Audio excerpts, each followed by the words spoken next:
Disse também: um homem tinha 2 filhos.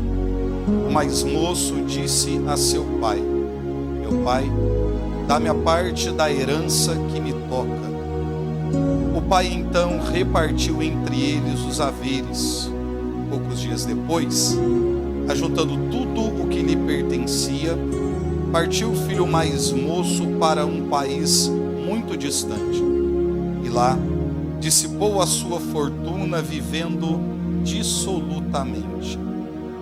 Depois de ter esbanjado tudo, sobreveio àquela região uma grande fome, e ele começou a passar penúria. Foi pôr-se a serviço de um dos habitantes daquela região, que o mandou para os seus campos guardar os porcos. Desejava ele fartar-se das vargens que os porcos comiam, mas ninguém lhes dava. Entrou então em si e refletiu: quantos empregados há na casa de meu pai, que tem o pão com abundância, e eu aqui estou a morrer de fome.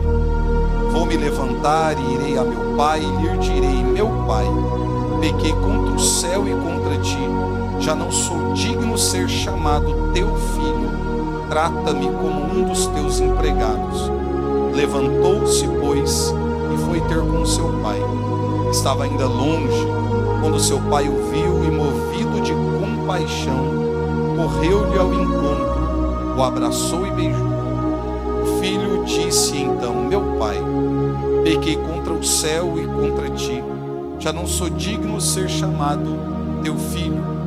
Mas o pai falou aos servos: trazei-me depressa a melhor veste, vestilha, e pondo-lhe um anel no dedo e calçado nos pés, trazei também um novilho gordo, e matai-o, comamos e façamos uma festa.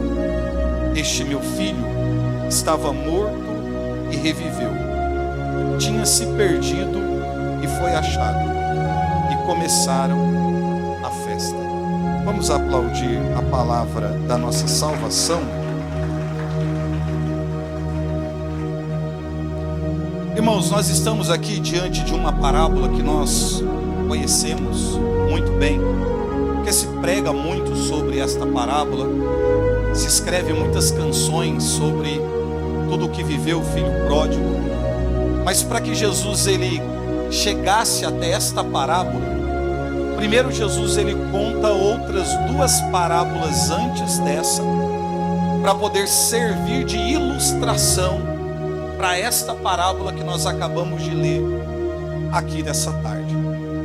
O que está acontecendo aonde Jesus está é que Jesus foi à casa de alguém, e ali o nosso Senhor está se confraternizando, mas ao mesmo tempo Jesus está ensinando aqueles que compõem a casa, ensinando os convidados, ensinando os seus discípulos, e também ali os escribas e os fariseus, que a uma certa distância eles prestam atenção naquilo que Jesus está dizendo.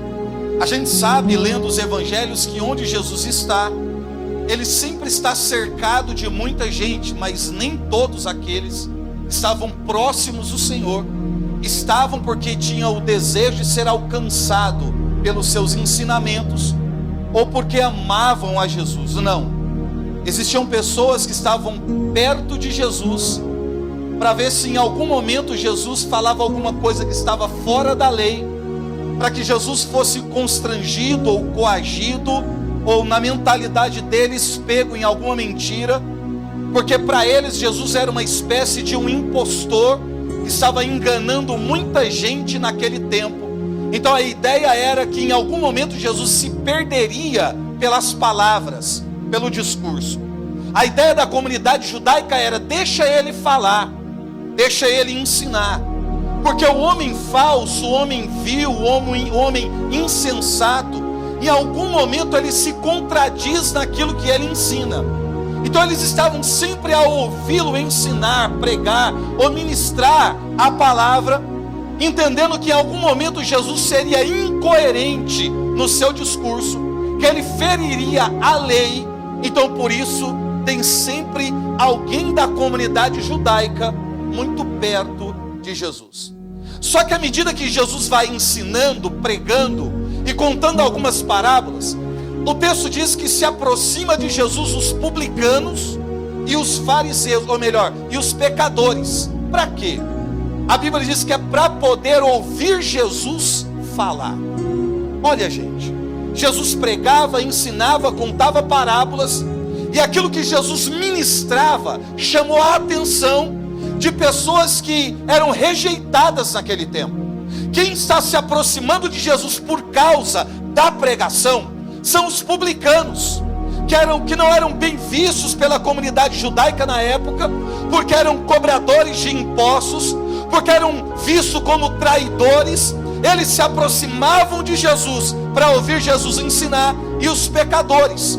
E essa aproximação de publicano e pecador, por conta da pregação de Jesus, incomodou os escribas e os fariseus. Normalmente os fariseus, na sua grande maioria, eram compostos pelos sacerdotes, ou seja, eram pessoas responsáveis pela espiritualidade naquela época.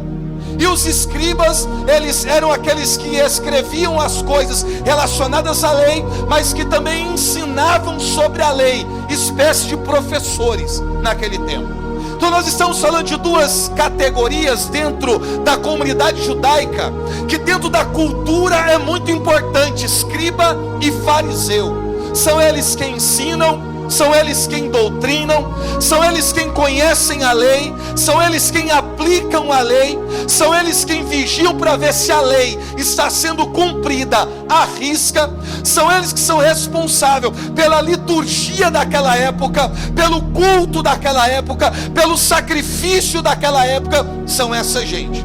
Então nós temos aqui diante de Jesus publicanos e pecadores que se aproximam por conta da pregação de Jesus, mas ao mesmo tempo nós temos aqui os escribas e os fariseus que, vendo a aproximação de publicano e pecador e percebendo que Jesus não repreende eles ficam incomodados. Porque o que é que eles querem? O fato deles terem se aproximado não é o problema. O problema é Jesus permitir que eles permaneçam na companhia, na presença, na casa, no estabelecimento.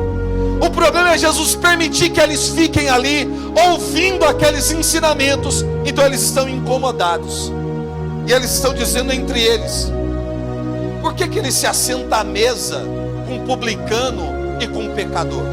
Como quem diz, esse tipo de gente não presta, esse tipo de gente ofere a lei, esse tipo de gente tem que ser deixado de lado, rejeitado. Esse tipo de gente não pode conviver com pessoas como nós. Ou seja, eles não servem para absolutamente nada.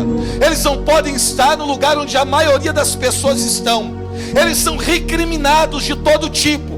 Então Jesus não os repeliu, Jesus não os proibiu, mas permitiu que eles ficassem ali ouvindo o ensinamento, porque a mensagem que Jesus pregava, a parábola que Jesus contava, atraiu esse tipo de gente.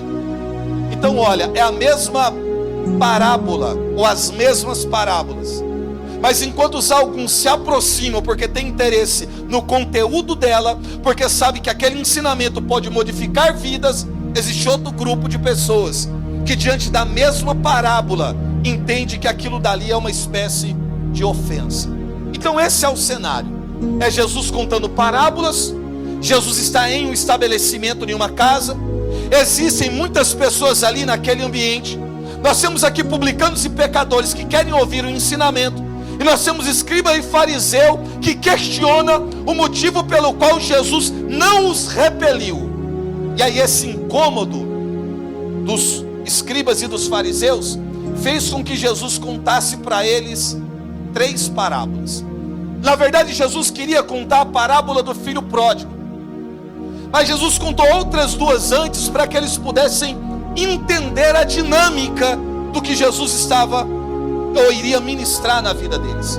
Primeiro, Jesus fala sobre a parábola da ovelha perdida, e dizendo: quem que tendo 100 ovelhas, um pastor, e de repente uma se perdendo das demais, não deixa as 99, a Bíblia usa essa expressão, no deserto, não deixa as 99 no deserto e vai atrás daquela que se perdeu e procura essa ovelha perdida até encontrá-la, e encontrando, coloca nos ombros, volta para casa e celebra, porque convida os amigos e os vizinhos para poder celebrar o fato da ovelha que estava perdida, que agora foi encontrada.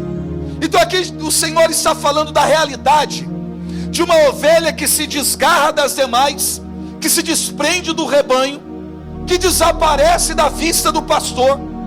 O pastor tem ainda 99 ovelhas. A gente poderia olhar para um cenário desse e pensar: ele tinha 100, apenas uma se perdeu. Ele poderia continuar com as 99 e não dar atenção àquela ovelha que foi embora, aquela ovelha que desgarrou. Só que para o pastor, as suas ovelhas são muito importantes, e não faz diferença se é uma única ovelha. E a ideia que o texto dá é de uma ovelha ferida, porque quando o pastor a encontra, ele precisa colocar sobre os ombros. Então é a ideia da ovelha que se desgarrou, que está longe da vista do pastor, mas que é uma ovelha que está ferida. Essa ovelha não consegue voltar para casa.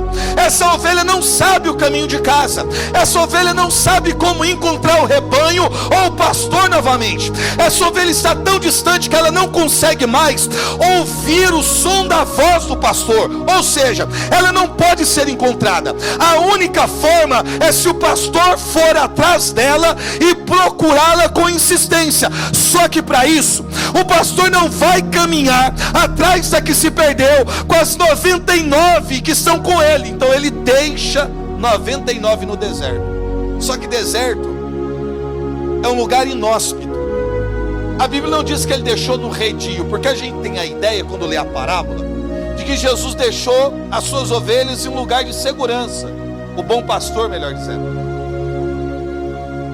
que deixou as ovelhas no redil, ele deixa no deserto. Charles, mas não corre o risco de, quando o pastor voltar com ou sem a ovelha que se perdeu, de chegar até onde ele deixou as demais, elas terem fugido, o lobo ter atacado, alguém ter roubado? Não é um risco muito grande deixar 99 ovelhas no deserto para poder ir atrás daquela que se perdeu? A gente precisa entender que o pastor, ele tem disposição de correr o risco que for para poder ir atrás daquela que se desgarrou. Então, se ele tem que correr risco para ir atrás de uma única ovelha que se perdeu, ele vai correr o risco que for, pagar o preço que for, porque ele sabe que, embora seja uma única ovelha, esta ovelha tem valor para ele. Charles, mas as outras que ficaram, elas não podem se desgarrar? Nós estamos falando de que uma ovelha está perdida, 99 não. Ou seja, aquelas que não estão perdidas, elas não estão correndo risco. Por quê? Porque elas não estão perdidas, elas não se desgarraram, elas não se distanciaram, elas estão seguras vivendo em si, ainda que no deserto, porque quem se perdeu foi aquela que desgarrou. E o pastor vai, quando ele vai, coloca nos ombros e leva a ovelha de volta para casa. Qual é a ideia do texto? De uma ovelha que estava no meio do rebanho, convivendo com as outras ovelhas, debaixo da autoridade do pastor, mas aconteceu alguma coisa que a gente não sabe, e aquela ovelha se desgarrou, se perdeu das demais. Quando o pastor percebeu que faltava uma ovelha no seu rebanho, ele deixou aquela para poder ir atrás da ovelha que se perdeu. Ou seja, é a ideia de uma ovelha que está desgarrada, que está fora do quê? Fora do convívio, fora da autoridade da voz do pastor, está fora do convívio das demais ovelhas. Ela está longe e ferida, porque ele traz sobre os ombros, ou cansada, porque ele traz sobre os ombros. Então é a ideia de alguém que perdeu, mas que está longe, que está fora. Aí ele vem com a outra parábola da dracma perdida, falando de uma mulher que tendo 10 dracmas, uma moeda daquela época, uma se perdendo.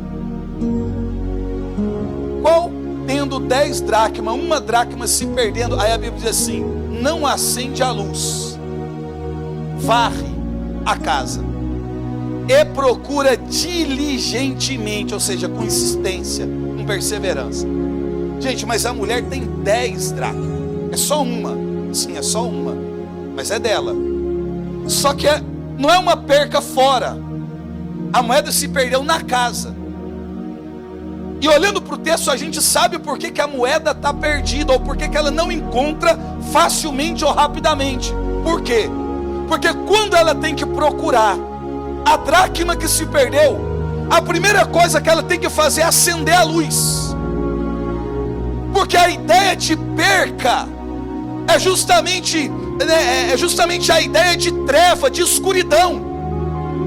Ou seja, para que eu encontre a moeda, a dracma que se perdeu, é necessário acender a luz. Porque é um ambiente escuro, e na escuridão da minha casa eu não consigo ver. Ou seja, é uma casa que tem um ambiente escuro, aonde uma moeda se perdendo, para achar tem que acender a luz. Mas quando acende a luz, encontra um outro problema com ela, tem que varrer a casa, porque a casa está suja. Então nós estamos falando de uma casa onde se perdeu uma única dracma, que para poder encontrar tem que acender a luz. E a luz revela a moeda? Não, a luz não revela a moeda. A luz revela a sujeira. A sujeira que a casa está. Então ela tem que fazer outra coisa, ela tem que limpar a casa, ela tem que varrer a casa. Porque como é que eu vou encontrar a dracma que se perdeu na escuridão? Como é que eu vou encontrar a dracma que se perdeu em meio às trevas? Como é que eu vou encontrar a dracma que se perdeu se eu só vejo escuridão, treva, sujeira, imundície, porcaria? É necessário acender a luz, é necessário varrer a casa, é necessário tirar a sujeira. Aí sim eu vou encontrar o que está perdido. Então é a ideia de algo que se perdeu em casa, só que a casa está escura e a casa está suja. E é preciso acender luz, é preciso varrer casa para poder encontrar. E quem encontrando, diz o texto, ela não chamaria as suas amigas e vizinhas e faria uma festa, se alegraria pelo fato de ter encontrado a moeda. A maior graça não é encontrar a moeda, porque a moeda ela encontraria a partir da disposição que ela teve. Porque o que a gente faz não é o que essa mulher fez. A gente tem coragem de procurar o que a gente perdeu. O que a gente não tem coragem de fazer é de modificar a realidade que a gente encontra enquanto a gente procura. A gente não tem coragem, porque quando a gente está atrás daquilo que a gente quer, a gente vai encontrando realidades que são assombrosas. E aí eu continuo procurando e ignorando o problema que eu vi, o problema que eu constatei, a situação que precisa ser mudada, aquilo que precisa ser limpo, arrancado, tirado. Então o problema não é, a questão não é encontrar a moeda. A moeda é só uma desculpa para eu ter a coragem de acender a luz que já se apagou na minha vida. Por que tem moeda? A moeda ela é algo de valor, a moeda é algo importante para ela. Quando nós perdemos algo que é valoroso, quando nós perdemos algo que é importante, quando nós perdemos algo que é de valor, por que nós não encontramos mais? Porque caiu no meio de um monte de imundície que você foi colocando e permitindo que chegasse. Ah, eu quero de volta. Ah, eu queria de volta. Ah, eu queria viver como eu vivia antes, fazer como eu fazia antes. Eu queria ter o desejo de coração que eu tinha antes. Sim, ok. Então antes de pegar a moeda, antes de encontrar novamente o dom, o talento, vamos começar a acender a luz. A gente, enquanto servo de grupo de oração, tem que ter coragem de acender a luz. Enquanto nós não acendermos a luz na nossa vida, no nosso ministério, no nosso grupo de oração, a gente não vai enxergar aquilo que realmente precisa ser tirado. Porque para eu encontrar aquilo que eu procuro, Eu tenho que ter coragem de tirar a sujeira que chegou.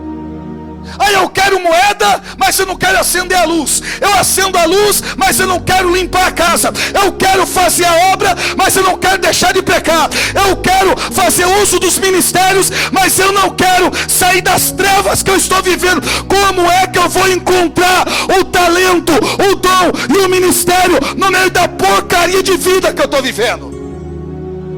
Jorge, você está bravo? Estou aqui, é encontro de servo. Então você vai me aguentar nesse tom até o final. É preciso acender a luz. E é preciso ter coragem de fazer alguma coisa para tirar a sujeira que está na minha vida, na minha casa, que a luz me revelou. O que é que a luz do Evangelho revela na tua vida? O que tem que tirar? Onde é que tem que varrer? Onde é que tem que limpar? Qual é a faxina que precisa ser feita? Porque quando eu tiro, quando eu limpo, quando eu organizo, coloco as coisas no lugar, é uma questão de tempo para você achar aquilo que você perdeu e ainda conquistar aquilo que você nunca teve. É questão de tempo. Então a ideia aqui é de uma moeda que está perdida dentro de casa, mas as condições da casa não é favorável. Não é favorável. Porque é escuro, porque é sujo. E quem procura tem que ter coragem de mexer, de limpar, de pôr a mão, de tirar, de renunciar. Mas o que a gente quer fazer? A gente quer pregar com casa suja. A gente quer cantar com casa suja. A gente quer coordenar com casa suja. A gente quer orar por cura e libertação com casa suja. Aí passa vergonha. A gente quer fazer a obra de Deus com casa suja. Uma dona de casa, quando recebe uma visita em casa, a primeira coisa que ela quer fazer é organizar a casa. Às vezes a casa nem é organizada, mas ela quer passar a ideia para a visita de que a casa é daquele jeito de quando a visita chegou. E às vezes não é. A faxina foi só naquele dia. Só que isso também não funciona. Porque às vezes a gente só faz faxina quando a gente tem que exercer alguma coisa e depois para. Eu só rezo quando eu prego. Quando eu não prego, eu não rezo. Eu só rezo quando eu vou para a missão. Quando eu não vou para a missão, também não rezo. É só quando eu sou chamado para fazer alguma coisa, eu me lembro que eu sou de Deus e rezo. Aí depois não. É como quem faz faxina só para receber a visita. E depois que a visita vai embora, a casa volta para o mesmo estado de imundície que estava antes. Então nós temos uma ovelha perdida lá fora. E nós temos uma dracma perdida aqui dentro de casa. Aí Jesus entra na parábola do filho pródigo para poder dizer o quê? O pai tinha 2 filhos. O filho mais novo, mais moço, disse a seu pai: meu pai, dá-me a parte da herança que me cabe ou que me toca. O texto diz que o pai repartiu entre eles, os 2, os haveres. O filho mais moço que pediu a parte da herança, diz que ele pegou o que recebeu, saiu de casa, foi para um país distante, um lugar longe, e lá, nesse lugar, ele gastou tudo, dissolutamente, gastou tudo o que tinha. Então nós sabemos o que o filho mais moço fez. O que ele fez? Pediu a herança para o pai, com o pai ainda em vida, que é um problema, porque ele trouxe a desonra para casa. Porque nós estamos aqui numa parábola contada dentro de uma cultura judaica, com judeus ouvindo.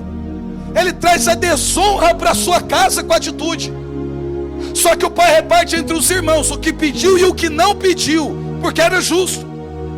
O que pediu pegou o dinheiro e partiu. O que ficou poderia ter devolvido, só que não devolve.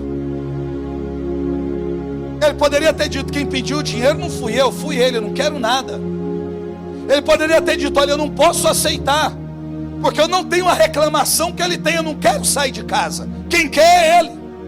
Só que o filho mais velho, ele não falou absolutamente nada. Por quê?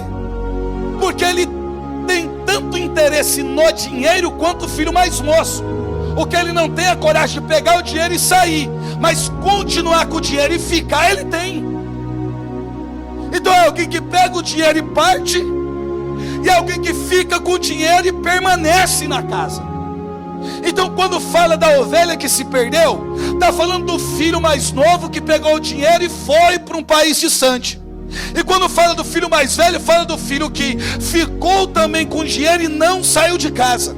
Então aqui a gente tem a realidade de um pai que tinha 2 filhos, um que se desgarrou e perdeu, e o outro que ficou em casa. Só que os 2 estão perdidos, tanto quem saiu quanto quem ficou. Aí o filho que pegou o dinheiro e foi para um país distante, gastou tudo dissolutamente. A Bíblia diz que sobreveio naquela região uma grande fome, e eles começaram a passar penúria, porque não tinham o que comer. Não só ele, mas quem estava ali na região. O dinheiro havia acabado, a fome tomava conta. Ele foi para uma espécie de fazenda pedir abrigo, pediu para comer ali no lugar onde foi a comida que os porcos comiam. E isso é um outro problema, porque o contexto é judaico, e o porco, o suíno, para o judeu é um animal impuro, amaldiçoado. Então imagine um judeu que não pode comer a comida que um animal imundo come. O nível que ele chegou. Dentro da cultura é o nível mais baixo que o indivíduo podia chegar. Ele não come nem o que um animal imundo, impuro come. Nem as fezes do porco davam para ele. Olha o cenário que ele está. Um cenário de fome, trabalhando para alguém, não pode se alimentar da comida que os porcos comem. O dinheiro que tinha ele perdeu praticamente tudo. E aí a gente pensa, se ele é como a ovelha perdida, por que que o pai, no pensamento de pastor, por que que o pai não vai atrás do filho? Porque o texto é claro, irmãos, o pai não foi atrás do filho. Na parábola que Jesus contou, o pastor foi atrás da ovelha. Por que que o pastor foi atrás da ovelha? Porque de onde ou para onde a ovelha foi, ela não consegue ouvir os comandos, a voz de comando do pastor. A ovelha não sabe o caminho de casa, ela não sabe voltar. Ela está perdida e não sabe como voltar para casa. E o filho? O filho não.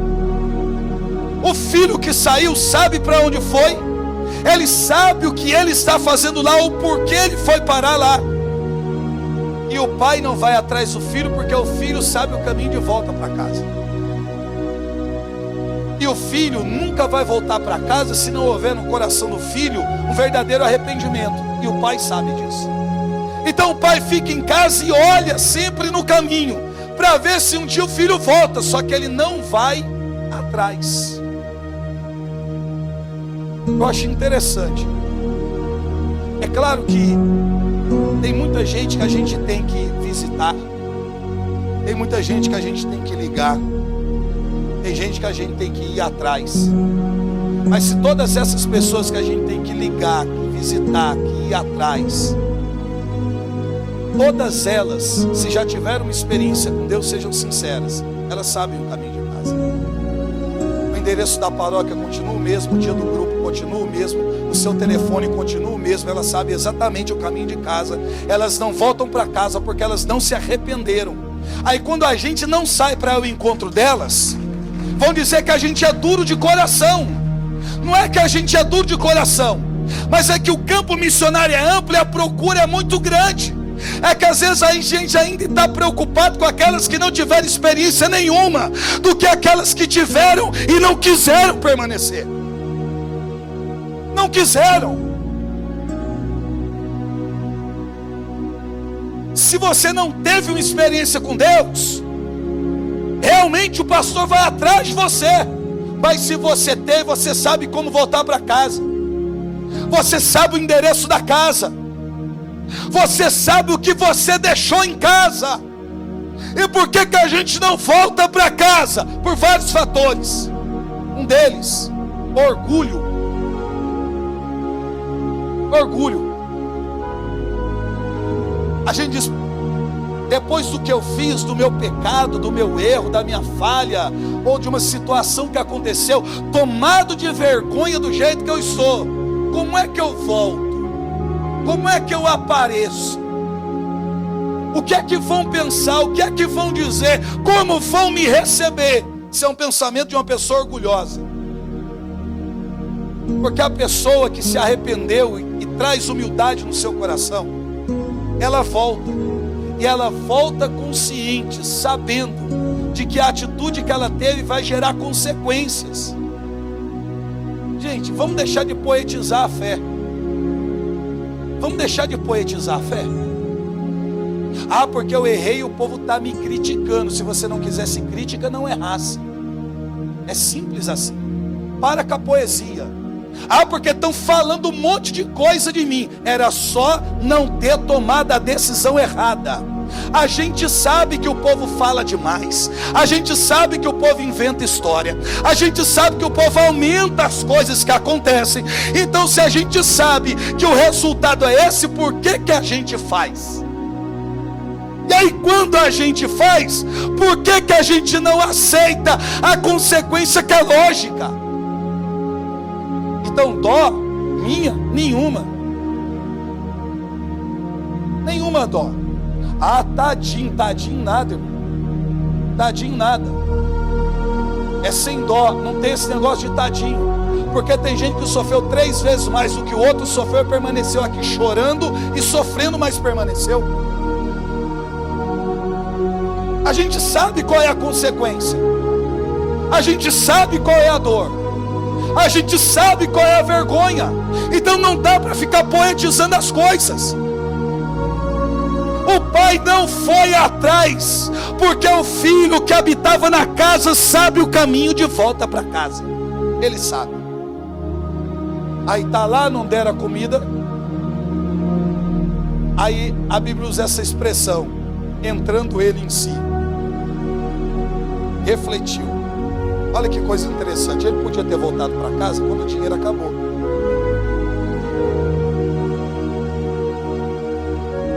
Só que se ele volta para casa quando o dinheiro acabou, ele pega mais dinheiro e vai embora. É igual conversa de bêbado. Meu pai batia na minha mãe, bebia, ficava extremamente alcoolizado, batia na minha mãe.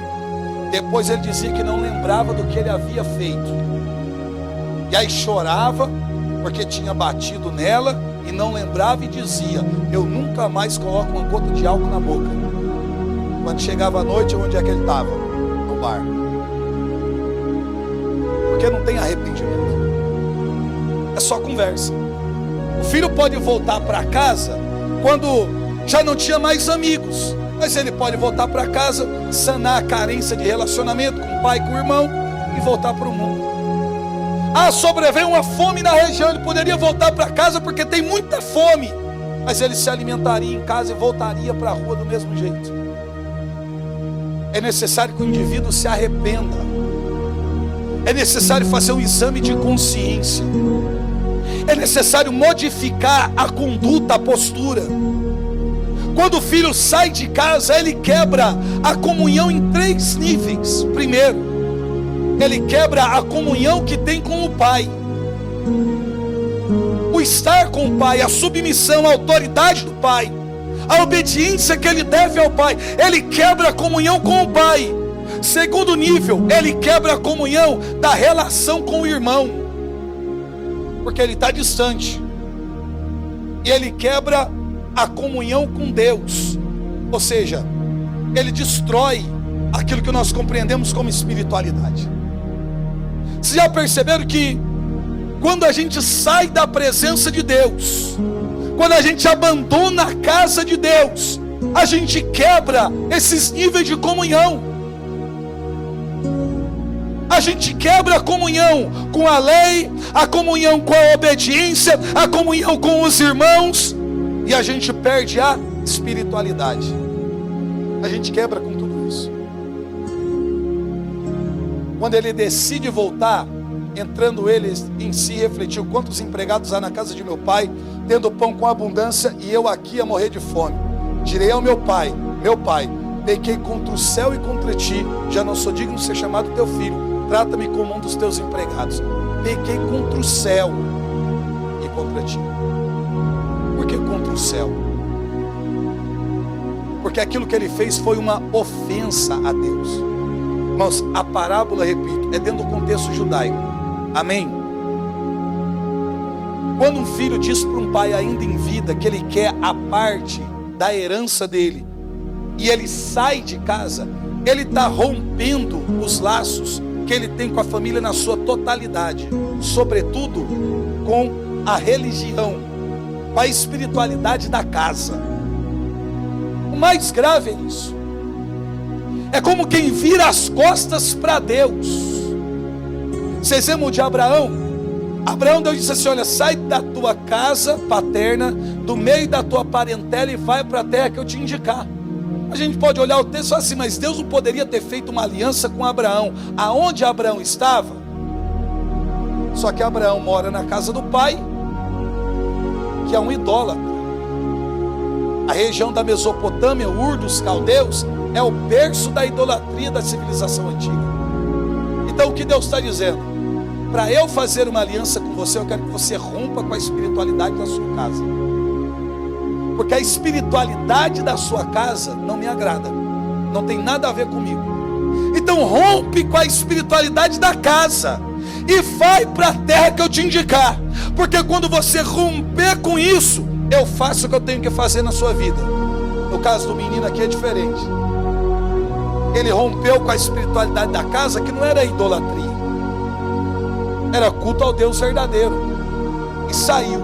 Então quando ele rompeu com a espiritualidade da casa e saiu, ele deixou na casa as promessas, ele deixou na casa as profecias, ele deixou na casa o propósito de Deus. Está tudo na casa, porque a espiritualidade da casa é a espiritualidade nobre. E quando ele rompeu com a casa, ele deixou tudo na casa. Então se ele quiser a promessa, a profecia, as bênçãos de Deus, ele precisa voltar para casa, porque está tudo em casa. Não foi o que Jesus disse depois de ter ressuscitado e aparecido para os discípulos: não se afastem de Jerusalém e aguardem ao cumprimento da promessa. O Espírito Santo poderia ter descido em qualquer lugar, Deus tem poder para isso. Só que a profecia relacionada ao Espírito Santo, a promessa, tinha um lugar para acontecer, era em Jerusalém. Então sair de Jerusalém é sair do lugar onde a promessa se cumpriu. Sair de Jerusalém é sair do lugar onde a profecia foi feita. Então quando eu saio de Jerusalém, eu não posso receber aquilo que vai descer em Jerusalém. Ou seja, não se afastem de Jerusalém e aguardem ali o cumprimento da promessa. Fique em Jerusalém e receba o Espírito Santo. Saia de Ur dos Caldeus, porque o lugar não é bom, e farei o que tenho que fazer na sua vida. Volta para casa, porque se você voltar para casa, vai estar esperando na casa de onde você saiu todas as promessas que eu fiz na sua vida. O que eu estou dizendo para você? As promessas que Deus fez na sua vida, elas não foram revogadas. É que para o lugar para onde você decidiu ir, você não consegue mais enxergá-las. Mas quando você decidir voltar para casa, você vai começar a entender que tudo aquilo que Deus prometeu para você continua exatamente igual estava antes. Está te esperando. Quando o filho volta, decide voltar, o pai vê o filho e corre ao encontro, porque o filho está voltando, se lança no pescoço do filho. O filho vem com o discurso pronto: pai, pequei contra o céu, contra ti, já não sou digno de ser chamado teu filho, trata-me com um dos seus empregados. O pai olhou por um servo e disse: traz uma capa, traz o anel, traz a sandália, coloca nele, coloca nele. Ou seja, ele volta destruído, ele volta arrebentado, ele volta sujo, ele volta carregado de pecado, ele volta impuro, ele volta envergonhado, ele volta destruído por dentro. E o pai se lança no pescoço, como quem diz: me dá o que você trouxe. Gente, olha que coisa extraordinária. Você está na casa, você sai da casa e deixa na casa tudo que Deus te deu. Levou o dinheiro não era o que era de maior valor, eram as promessas que ficaram. dinheiro você recupera, mas a promessa não vai se cumprir para onde você foi. Ela vai ficar te esperando. Vai ficar te esperando. Então o filho parte, leva só o dinheiro, deixa as promessas. Fica lá aguardando. E quando a gente decide voltar, a gente volta sujo, envergonhado, carregado de pecado, destruído. E o pai que se lança no pescoço está dizendo: me dá o que você trouxe. Eu preciso que você me dê o que você trouxe, para que eu te devolva aquilo que você deixou. Ah, o filho pode perguntar: mas como assim, se eu levei tudo? Porque a Bíblia diz que o filho pegou tudo o que lhe pertencia e partiu. Como assim o Senhor vai me devolver? Vai me dar alguma coisa se eu levei tudo, e o tudo que eu levei eu gastei dissolutamente? Existem coisas suas que quando você saiu, você não deu conta de carregar. Existem promessas que Deus fez na sua vida, que pela sua fraqueza, a sua queda, o seu pecado, você foi, mas elas ficaram te esperando. Existem direções de Deus para a tua vida, para a tua casa, para a tua família, para o teu ministério, que quando você rompeu com a casa e partiu, elas continuaram na casa te esperando. É como aquela mãe que o filho sai de casa e o quarto continua exatamente igual. Está tudo no guarda-roupa, a cama está estendida, o quarto está preparado. Ninguém sabe onde está o filho, mas a mãe tem esperança de que um dia o filho vai voltar. E o dia que o filho bater na porta, o quarto vai estar exatamente igual, esperando o filho voltar. O que eu estou dizendo para você? Que enquanto você estava lá fora, o pai estava organizando a casa, preparando a casa, colocando a coberta, colocando o cobertor no lugar, limpando o seu guarda-roupa. Enquanto você estava lá fora, se sujando, se distanciando, dizendo: nunca mais eu coloco o pé na igreja, o pai estava estendendo o lençol e dizendo: daqui a pouco ele está em casa de volta. Daqui a pouco eu sinto o cheiro do filho de volta. Daqui a pouco ele bate na porta de volta. Aí você volta sujo. O pai pula no seu pescoço: eu pequei contra o céu e contra ti. Coloca a capa. Porque colocar a capa é um revestimento. O que o pai está dizendo? Eu vou te revestir de autoridade. Porque a capa representa autoridade, revestimento. Eu vou te revestir de autoridade, porque você está refazendo a comunhão que você quebrou com Deus. Eu vou colocar uma aliança no seu dedo, porque você vai refazer a aliança que você quebrou comigo. Eu vou colocar uma sandália nos teus pés, porque você vai voltar a caminhar em direção ao teu irmão. Você vai refazer a aliança que você quebrou comigo. O que Deus está dizendo? A tua capa, o teu anel e a tua sandália estava esperando você voltar. Esperando você voltar. Eu não sei para onde você foi. Eu não sei o que foi que aconteceu com você. Eu não sei o motivo da sua dor, do seu cansaço, do seu pecado, da sua fadiga, da sua paralisia espiritual. Eu não sei o que fez você tomar a decisão que você tomou. Alguns de sair, outros de permanecer como se não estivesse. Eu não sei porque você está na casa, mas na casa você não enxerga a graça que ela traz. Eu não sei o porquê você está em casa, mas vive em casa como se você fosse um escravo e não um filho. Você está na casa, mas não trabalha. Está na casa, mas não se dedica. Está na casa, mas não tem comunhão. Está na casa, mas não faz absolutamente nada. Está na casa, mas não tem relação com o pai. Você está na casa, mas não desfruta de nada que a casa pode te dar. Porque você está aqui, mas está cansada. Você está aqui, mas está desanimado. Você está aqui, mas está dizendo: eu não aguento mais. Você está aqui, mas está dizendo: eu acho que amanhã eu não vou aparecer no encontro. Você está aqui, mas tem um turbilhão de informação dentro de você. Você não consegue fazer como você fazia antes, porque é tantas situações. Você está como aquele filho que ficou. Você está em casa, só que a luz está apagada. Você está em casa, mas tem muita sujeira perto de você. Você está em casa, só que você está perdido em casa. Só que deixa eu te dizer uma coisa. Você está no escuro, no meio de um monte de lixo. Só que tem alguém te procurando diligentemente. Tem alguém te procurando com insistência.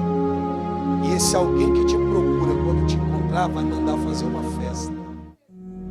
Vai fazer uma festa porque te encontrou em um lugar limpo. Porque a luz foi acesa e a sujeira foi arrancada. Eu quero dizer para você que Deus está acendendo a luz e tirando sujeira. E eu preciso ter coragem de fazer isso também, e de permitir que Ele faça isso comigo. Por que a minha visão das coisas de Deus não é mais a mesma? Está escuro. Por que eu não consigo ter aquela mesma dinâmica que eu tinha antes? São muitos empecilhos. O que Deus quer fazer? Para que você seja livre, tira a sujeira. Para que a tua fé seja aumentada, acende a luz. Quando a luz acender, a sujeira for arrancada, você levantar a cabeça, você vai ver que tem alguém com lágrimas nos olhos, dizendo: te encontrei. Te encontrei e vou fazer festa porque te encontrei. E por mais que você seja uma única dracma, você tem um valor extraordinário para mim. Deus sabe o valor que você tem. Deus está dizendo para você: volta para casa, você que saiu.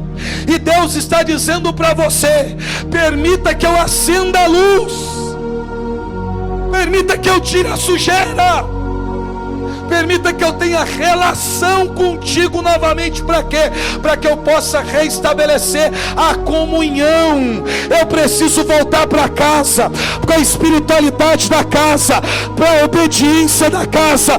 Ele está dizendo: volta para casa, porque a graça, porque a promessa, porque a glória de Deus, porque tudo aquilo que Deus prometeu está te esperando. Aí presta atenção, o filho voltou, entrou com roupa nova, sandália nova, anel no dedo, está dentro, festejando. O filho mais velho está vindo do campo, do serviço. Ouviu o barulho da música, chamou o servo e perguntou: o que está acontecendo em casa? O servo usou essa expressão: teu pai mandou fazer uma festa porque seu irmão. O servo achou que estava dando uma notícia boa. Seu irmão foi encontrado. Aí o pai sai, conversa com o filho, e o filho diz assim: quanto tempo estive convosco, e você nunca mandou eu matar um novilho para festejar com os meus amigos. Ele está em casa, só que ele não sabe o direito que tem. Está em casa, mas ele não entende que tudo que é do pai também é dele. Ele está em casa, mas age como se fosse um escravo, um empregado, porque ele não sabe ter comunhão com o pai. Aí ele diz: esse teu filho, olha que triste, o servo está dizendo: teu irmão foi encontrado. O filho mais velho diz para o pai: esse teu filho, ele não chama de irmão, porque nem todo mundo, quando a gente decide voltar, fica feliz. Vamos deixar de poetizar. Tem gente que quando a ovelha que saiu volta, vai dizer: não devia estar aqui, não devia ter voltado. Andou um mês e sai de novo. E quando você começa a reorganizar a sua vida, e Deus começa a te usar novamente, aí eles vão dizer que você não merecia uma segunda chance. Depois de tudo que fez, depois do pecado que cometeu, depois da falha, depois da queda, depois da fuga, depois da sujeira, depois de tudo, às vezes quem fica não está feliz pelo fato de você voltar. Só que você não pode dar ouvido para um que não quer a sua presença, enquanto a casa está cheia de gente querendo celebrar a sua volta. Deixa de ser doido. Ah, tem alguém lá na porta que não quer que eu entre, ok, mas todo mundo que já está lá dentro só está esperando você chegar. Só está esperando você chegar. Esse teu filho pegou o dinheiro, olha o que a Bíblia diz, o filho mais velho, gastou com as meretrizes. A Bíblia não diz que ele gastou dinheiro com prostituta. O filho mais velho está criando A Bíblia diz que ele gastou dinheiro dissolutamente. Dissolutamente pode ser muita coisa. Só que o filho está dizendo, ele gastou com as meretrizes. Ele já colocou um pecado que talvez o menino não tenha cometido. Talvez. Ele não chama nem de irmão e diz que o rapaz feio cometeu um pecado que não sabe se cometeu. Mas se aquele que saiu não quisesse receber esse tipo de crítica, que não saísse. Já que saiu, aguenta, suporta, chora, se arrepende, se reconstrói e recomeça, persevera. Tem que caminhar.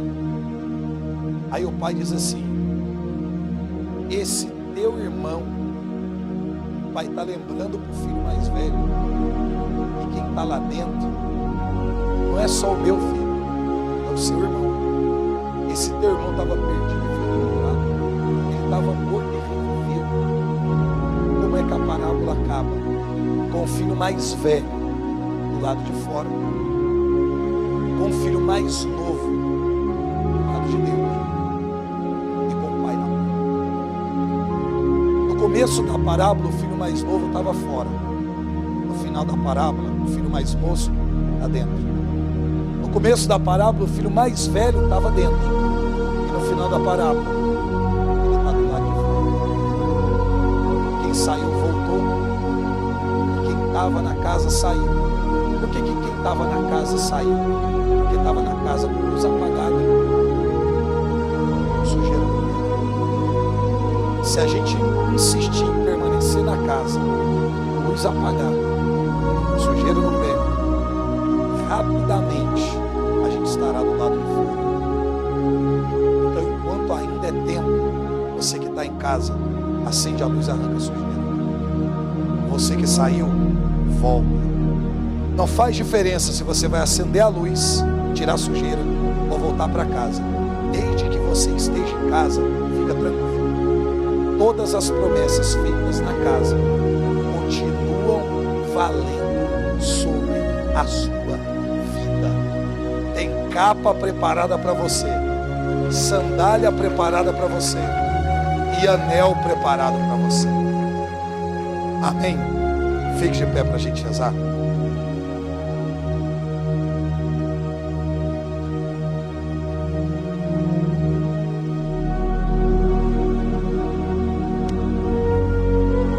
Feche o seu olho um instante. Feche os teus olhos um instante.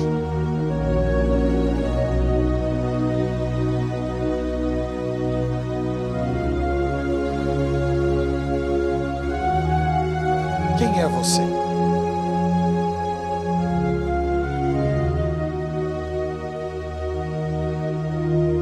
Será que você não está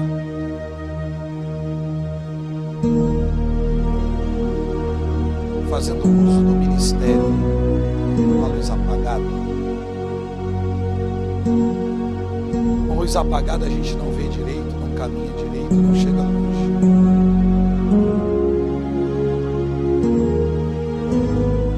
Será que o seu grupo de oração não está com a luz apagada?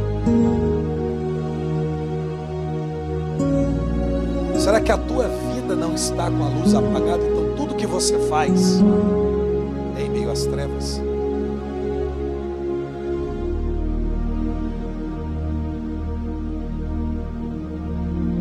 Será que não tem muita sujeira no teu pé?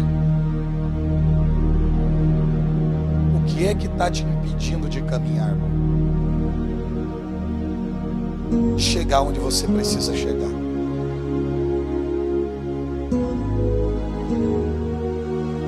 Se você saiu, você sabe o caminho de casa. Mas aqui eu não estou falando com quem saiu e sabe o caminho de casa. Você está aqui. Isso é um encontro de final de semana. Você está na casa. Você está na casa. Só que ela está com a luz apagada. Não é porque Deus apagou a luz, porque você decidiu permanecer só que no escuro. melhor apagar a luz, porque quando eu apago a luz eu escondo a sujeira. Quando eu apago a luz, eu escondo o pecado. Quando eu apago a luz, eu escondo as decisões erradas que eu tomei. Eu escondo as minhas paixões.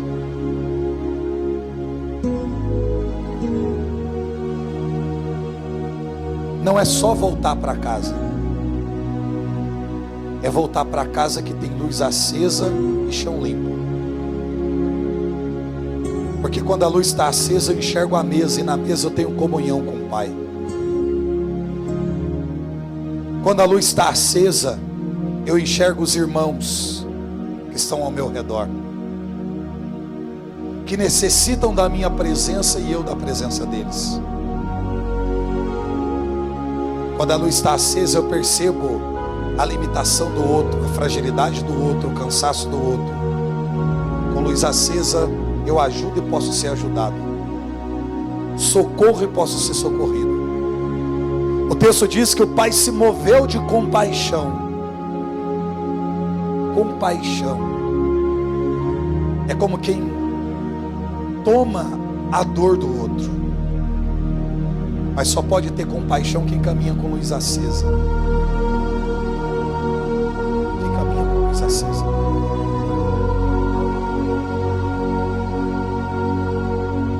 Então, qual é o nível de escuridão que nós estamos vivendo? Espiritualmente, ministerialmente, psicologicamente.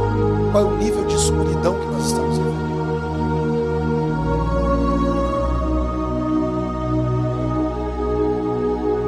A lamparina está na sua mão. O óleo está na sua mão. A decisão de acender é sua.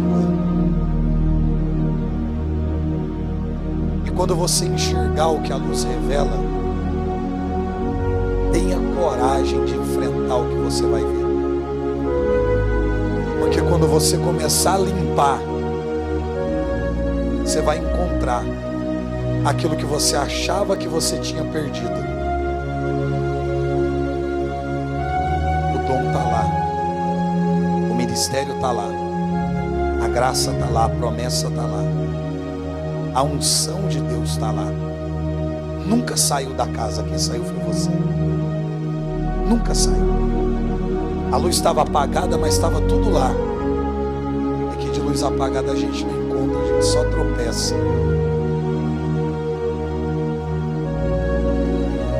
Então vamos voltar. Voltar para casa, voltar a acender a luz, voltar a limpar a casa, encontrar o que a gente perdeu e fazer uso de tudo aquilo que Deus nos deu. Tudo aquilo que Deus nos deu. Levante as suas mãos. Isso, levante as suas duas mãos. É como quem segura nas mãos uma lamparina. Eu quero que você clame a presença do Espírito Santo de Deus, a presença de Deus sobre a sua vida. Solte a sua voz e comece a orar. Isso. Você sabe rezar. Isso. Isso. A tua oração é combustível para a lamparina. Solta a sua voz, vai. Isso. Isso. Vai colocando combustível, azeite na lamparina. Isso. Vai acendendo a tua lamparina. E à medida que ela for acendendo e você for enxergando aquilo que precisa ser tirado, vai tirando, vai arrancando. Vai dizendo: Deus, isso eu não quero mais, isso eu não aceito mais. Eu vou tirar isso da minha vida, isso não é mais para mim. Eu não quero mais ser assim. Isso, vai soltando a sua voz.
soltando a sua voz.